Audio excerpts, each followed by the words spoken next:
Hello everyone, welcome to today's lecture. In today's lecture, we are going to learn about what are the issues and challenges in security provisioning in ad hoc wireless sensor networks. So let's begin.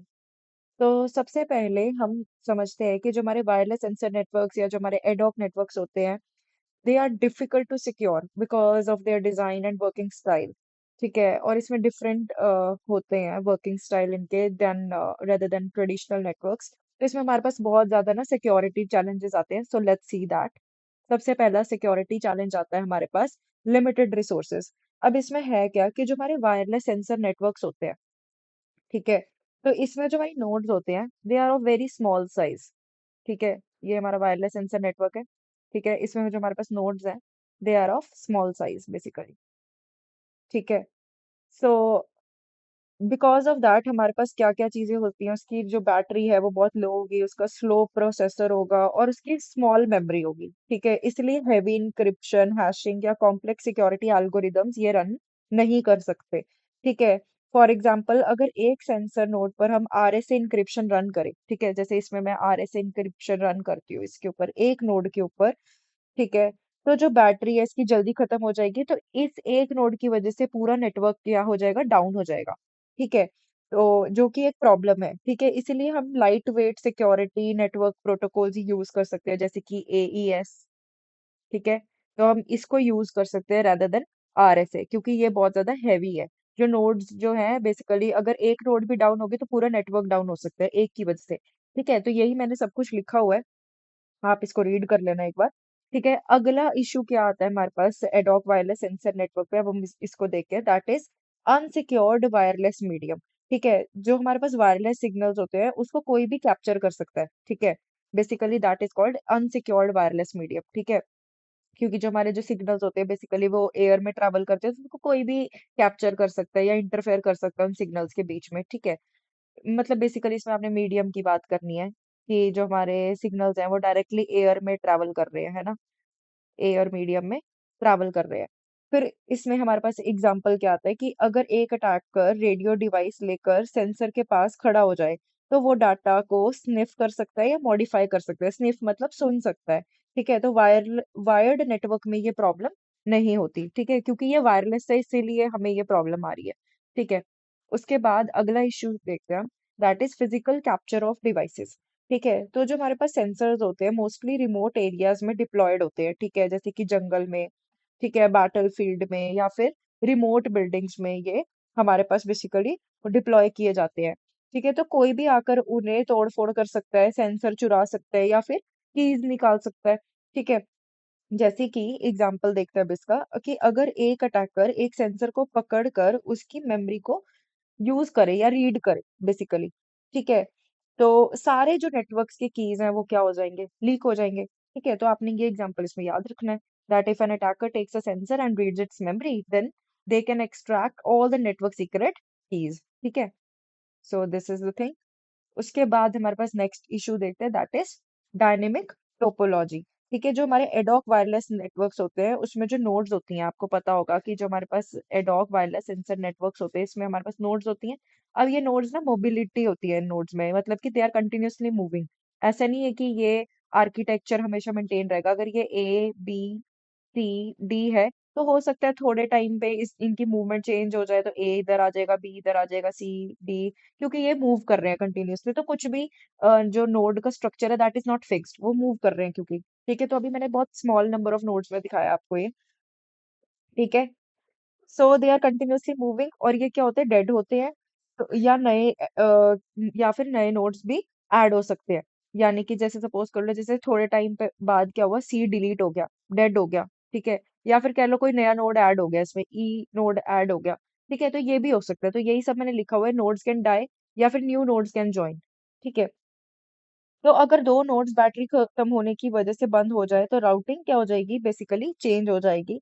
ठीक है, तो attackers इस opportunity का use करके fake routing कर सकते हैं, जैसे कि ब्लैक होल या वार्म होल जो अटैक्स होते हैं बेसिकली आ सकता है इसमें। ठीक है, तो राउटिंग का मतलब क्या है कि बेसिकली पाथ चेंज हो जाना। तो वो अगर पाथ चेंज होगा तो अटैकर उस नए पाथ में ऐड ऑन होके उसमें अटैक कर सकते हैं, जैसे कि black hole attack, worm hole attacks. ये अटैक्स हैं, ठीक है, नाम है अटैक्स का, तो ये हो सकता है। ठीक है, तो बेसिकली हम ये हो क्यों रहा है, due to the dynamic topology, topology का मतलब क्या है बेसिकली, कह लो कि जैसे कि ऐसे जो नोड्स आपस में इंटरकनेक्टेड है किसी वे से, ठीक है, इसको हम टोपोलॉजी बोलते हैं। तो डायनेमिक है यानी कि कंटिन्यूसली जो आपके नोड्स हैं वो चेंज हो रही हैं, ठीक है। नेक्स्ट क्या है हमारे पास वो देखते हैं। That is no centralised infrastructure. ये बहुत इजी है कि हमारे पास जो ट्रेडिशनल नेटवर्क्स होते हैं उनके पास अपना फायरवॉल, अपना सर्वर, अपना एक सर्टिफिकेट होता है, अथॉरिटी होता है, सर्टिफाइड अथॉरिटी होता है, ठीक है। फॉर एग्जाम्पल अगर हमारे पास एक नेटवर्क है, ठीक है, इसमें हमारे पास एक सेंट्रल सर्वर है और बाकी सारे जो सर्वर्स हैं इससे आपस में इंटरकनेक्टेड होते हैं, तो this is the normal network, this is not ad hoc wireless network, ठीक है। तो सेंट्रल सर्वर डिसाइड करते हैं कि बाकी नोड्स को हम क्या चीज का एक्सेस होना चाहिए, कैसे वो ऑपरेट होने चाहिए, तो वो सेंट्रल सर्वर से आपस में रिलेट होते हैं, ठीक है। लेकिन इसमें ऐसा नहीं होता है डॉक वायरलेस सेंसर नेटवर्क्स में, इसमें कोई भी सेंट्रल नोड ही नहीं होती है, ठीक है। तो ये सिक्योरिटी में कहीं ना कहीं लैक करता है, ठीक है। नेक्स्ट आता है हमारे पास स्केलेबिलिटी इशू, कि इसमें क्या होता है, जो हमारे पास वायरलेस सेंसर नेटवर्क होते हैं उसमें 1000 या 10,000 तक नोड्स होती हैं, ठीक है। तो हमारा जो वायरलेस सेंसर नेटवर्क होगा इसमें नंबर ऑफ नोड्स बहुत ज्यादा है, that is ranging from 1000 to 10,000, ठीक है। मैंने ये पॉइंट यहाँ पर भी लिखा हुआ है अगर आप देखें, ठीक है। मैं इसको इरेज कर देती हूँ, ठीक है। देन इतने सारे नोड्स का की मैनेजमेंट, ऑथेंटिकेशन या फिर रीकीइंग बहुत ज्यादा डिफिकल्ट हो जाता है।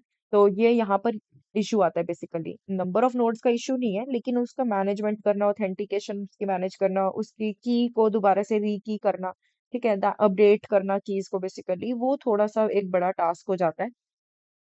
फिर उसके बाद क्या है, energy depletion attacks.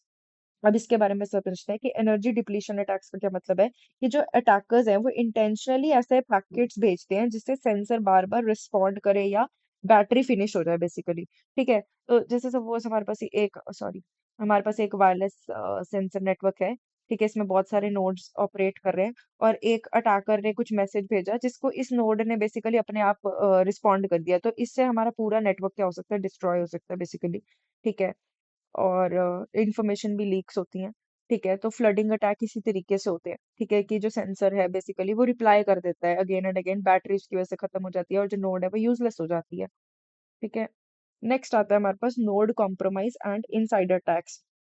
Let's understand this now. तो बेसिकली इसमें क्या होता है कि अगर एक नोड कैप्चर हो गया तो अटैकर के पास उसके कीज आ जाते हैं, ठीक है। सो अब अटैकर लेजिटिमेट नोड बनकर सबसे बात कर सकता है, ठीक है। जैसे हमारे पास ये वायरलेस सेंसर नेटवर्क है, इसमें हमारे पास नोड्स हैं, ठीक है। अब अटैकर आया, अटैकर ने ये नोड को खत्म किया और यहाँ पर खुद बैठ गया वो, एक अपने आप एक नोड आया, वो है अपने आप में एक अटैकर, अब ये बाकी नोड से भी इंफॉर्मेशन निकाल रहा है, ठीक है। So that is basically node compromise या फिर इनसाइडर अटैक्स हम बोलते हैं, ठीक है। उसके बाद आता है हमारे पास डाटा एग्रीगेशन अटैक्स, ठीक है। तो इसमें क्या होता है कि जो हमारे पास वायरलेस सेंसर नेटवर्क्स होते हैं उसमें मोस्टली जो डाटाबेस स्टेशन तक एग्रीगेट होकर जाता है, ठीक है। बेसिकली जो हमारे पास सेंसर डाटा है that is collected and combined by an aggregator, ठीक है, बेस स्टेशन में पहुंचने से पहले, ठीक है। तो अगर हमारे पास एग्रीगेटर ही कॉम्प्रोमाइज हो गया तो डाटा क्या हो सकता है, मॉडिफाई हो सकता है, बेसिकली इसमें ये है, ठीक है। तो जैसे कि हमारे पास एक सेंसर वन है उसमें 20 डिग्री सेल्सियस है, ठीक है। S1 ले लेते हैं, इसमें 20 डिग्री सेल्सियस है, ठीक है। S2 है, इसमें 22 डिग्री सेल्सियस है, मैं वाइट कलर का यूज करती हूँ, ठीक है। एक सेंसर थ्री है, इसमें लेट्स से 21 डिग्री सेल्सियस है, ठीक है। तो एग्रीगेटर अटैकर बन जाए तो final output 100 degree Celsius send कर दे, ठीक है। तो कुछ इस तरीके का अटैक हम बोल सकते हैं, that is called data aggregation attacks. उसके बाद आता है हमारे पास टाइम सिंक्रोनाइजेशन चैलेंजेस, कि जो हमारे पास वायरलेस सेंसर नेटवर्क प्रोटोकॉल्स होते हैं उसमें टाइम सिंक्रोनाइजेशन पर वो बेसिकली ये प्रोटोकॉल्स डिपेंड करते हैं, जो हमारे वायरलेस सेंसर नेटवर्क प्रोटोकॉल्स होते हैं टाइम सिंक्रोनाइजेशन के ऊपर डिपेंड करते हैं। तो अटैकर्स क्या कर सकते हैं, टाइम शिफ्ट करके रिप्ले या पैकेट डिले अटैक्स कर सकते हैं, ठीक है। तो उसको बोल देते हैं टाइम सिंक्रोनाइजेशन चैलेंजेस, ठीक है। जैसे कि म्यूट एल्सला प्रोटोकॉल होता है, ठीक है, अगर इसको यूज करें तो रॉन्ग टाइम आएगा तो ऑथेंटिकेशन फेल हो जाएगी, ठीक है। तो ये मैंने एग्जांपल लिख दिया है, ठीक है, तो इसको आप याद कर सकते हैं, ठीक है। So this was all the issues in ad hoc wireless sensor networks, जो यहाँ पर नॉर्मल नेटवर्क में जो चैलेंजेस नहीं आते वो इसमें आते हैं बेसिकली, तो वो हमने सब डिस्कस किया, ठीक है। So that was all for this video, thank you.